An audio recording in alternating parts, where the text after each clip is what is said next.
નોકરિયાત વર્ગને લાગુ પડતા એક સમાચારની જે છે ઈપીએફઓના નવા નિયમ, કેટલો ફાયદો કેટલું નુકસાન।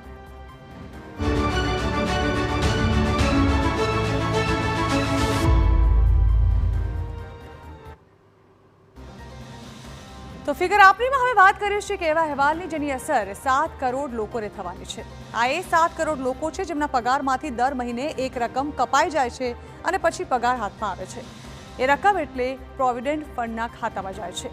ભારત સરકારે ઈપીએફઓના નિયમોમાં મોટા ફેરફાર કર્યા છે અને આ ફેરફારોમાં તમારા માટે સારા ફેરફાર કયા છે અને ચિંતાજનક ફેરફાર કયા છે તે જાણવાનો પ્રયાસ કરીએ।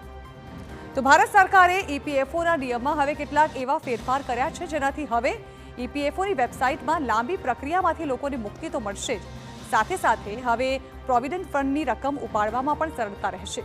એમ્પ્લોઈઝ પ્રોવિડન્ટ ફંડ ઓર્ગેનાઇઝેશનની સેન્ટ્રલ બોર્ડ ઓફ ટ્રસ્ટીઝની બેઠકમાં આ મહત્વની જાહેરાત કરવામાં આવી। કેન્દ્રીય શ્રમ મંત્રી મનસુખ માંડવિયાની અધ્યક્ષતામાં યોજાયેલી બેઠકમાં અનેક રાહતલક્ષી નિર્ણયો લેવામાં આવ્યા। આ નિર્ણયોથી ભારતના નોકરિયાત વર્ગને પોતાના જ રૂપિયા પ્રોવિડન્ટ ફંડમાંથી ઉપાડવામાં સરળતા રહેશે।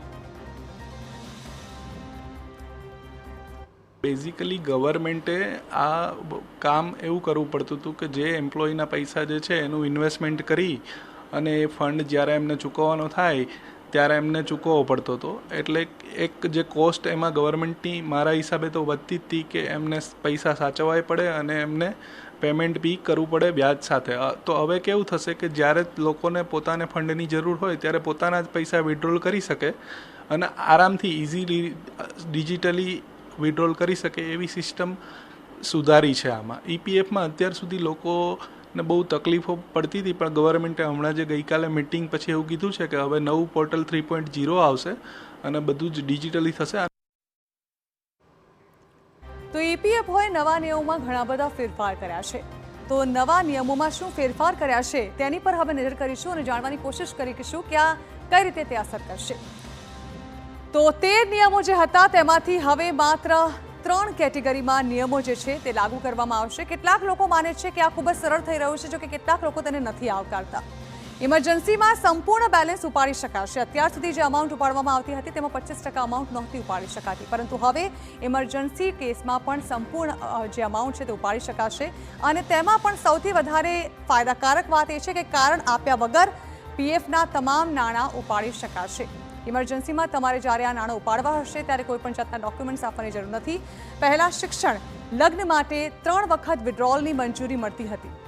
જે નવા નિયમો લાગુ થયા તે પહેલાંની સ્થિતિ શું હતી તે સમજાવીએ તો પહેલાં શિક્ષણ અને લગ્ન માટે 3 વખત નાણાં ઉપાડી શકાતા હવે શિક્ષણ માટે 10 વખત નાણાં ઉપાડી શકાશે। લગ્ન માટે 5 વખત વિડ્રોલની મંજૂરી જે છે તે નવા નિયમો પ્રમાણે આપવામાં આવી છે।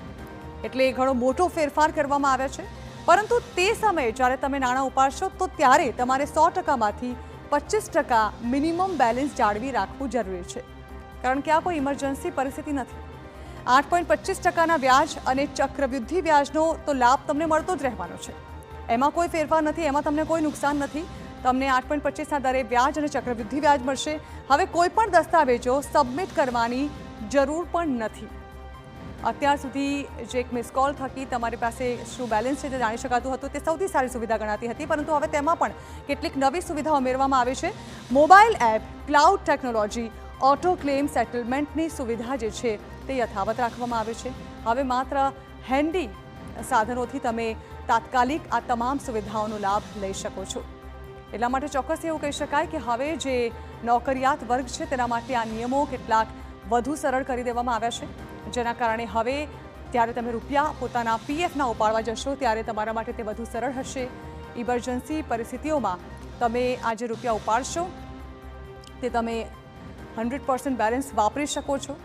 સાથે જ લગ્ન તેમજ શિક્ષણ માટે જે મર્યાદા હતી તેમાં પણ ઘણા બધા ફેરફાર કરવામાં આવ્યા છે।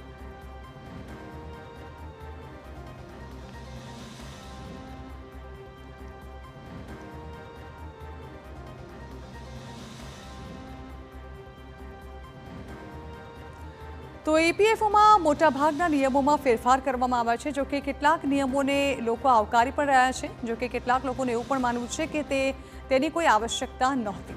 તેના વિશે વાત કરીએ તો પહેલાં નોકરી ગુમાવ્યાના 2 મહિનામાં આ રકમ જે છે તે ઉપાડી શકાતી હતી. આ કેટલાક એવા નેગેટિવ ફેરફાર છે કે જે કદાચ લોકો સ્વીકારી નથી શકતા. હવે તેના માટે તમારે થોડી રાહ જોવી પડશે. નોકરી ગુમાવનાર વ્યક્તિની ઈપીએફઓના નવા નિયમ અનુસાર વધુ તકલીફો વેઠવાનો વારો આવશે. જો કોઈ વ્યક્તિની નોકરી જાય, તે બેરોજગાર થાય છે, તો લોકો અગાઉ માત્ર 2 મહિનામાં પોતાની સંપૂર્ણ રકમ ઉપાડી શકતા હતા. તે સમયગાળો વધીને હવે 12 મહિના થઈ ગયો છે. એટલે કે નોકરી ગુમાવ્યા પછી આખું વર્ષ રાહ જોવાનો વારો આવશે. એટલું જ નહીં, પણ પેન્શન ઉપાડ માટેના જે નિયમ હતા તે પણ વધુ કડક કરવામાં આવ્યા છે. પહેલાં જે રીતે 2 મહિનામાં જ પેન્શનની રકમ ઉપાડી શકાતી હતી, જે હવે 36 મહિના અથવા તો 3 વર્ષ સુધી તમારે રાહ જોવી પડી શકે છે.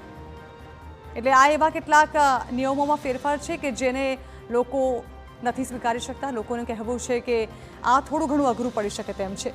એટલે કે ઈપીએફઓના નિયમમાં નવા ફેરફાર કેટલાક લોકો માટે સારા સમાચાર છે, તો કેટલાક લોકો માટે માઠા સમાચાર પણ છે.